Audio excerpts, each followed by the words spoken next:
وَاذْكُرِ اسْمَ رَبِّكَ وَتَبَتَّلْ إِلَيْهِ تَبْتِيلًا، رات کو سب سے کٹ کر اللہ کی طرف متوجہ ہو جایا کیجئے اور اپنے رب کے نام کا ذکر کیجئے،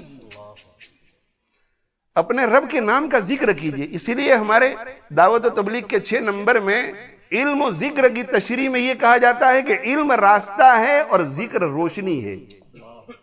علم راستہ ہے اور ذکر روشنی، علم ہے مگر روشنی نہیں تو کیسے چلے گا؟ معلوم ہوا کہ صاحب علم بھی اس راستے پر نہیں چل سکتا ذکر کے بغیر، کسی کے روشنی نہیں ہوگی۔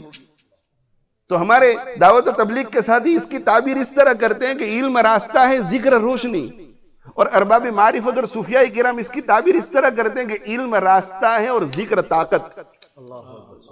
علم راستہ ہے اور ذکر طاقت، کہ راستہ تو نظر آ رہا ہے مگر طاقت نہیں ہے، راستہ نظر آتا ہے طاقت نہیں ہے، جب طاقت نہیں ہے تو چلے گا کیسے؟ علم راستہ اور ذکر طاقت۔ یہ جو ریل گاڑی کی پٹڑیاں ہیں یہ ہے علم، یہ راستہ ہے علم، اور ریل گاڑی میں جو بھاپ ہے، سٹیم ہے، وہ ہے ذکر کی طاقت۔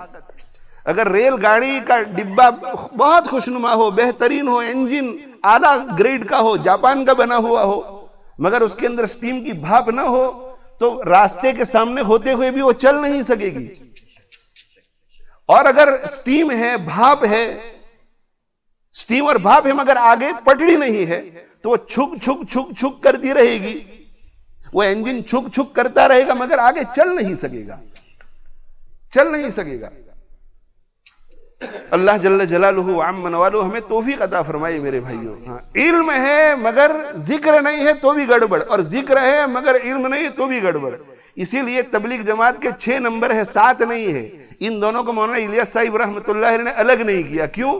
اس لیے کہ وہ مبلغ بھی تھے اور وہ مدرس بھی تھے اور وہ صوفی بھی تھے، تو انہیں شریعت مطہرہ کا جو ادراک تھا وہ ہم لوگوں کو نہیں، تو انہوں نے ان دونوں کو ساتھ کر دیا کہ علم ذکر سے الگ نہیں ہو سکتا، ذکر علم سے الگ نہیں ہو سکتا۔ اور علم و ذکر کے نمبر کو دعوت و تبلیغ کے 6 نمبر میں رکھ کر یہ بتلا دیا کہ علم و ذکر تبلیغ سے الگ نہیں ہو سکتے، تبلیغ علم و ذکر سے الگ نہیں ہو سکتی۔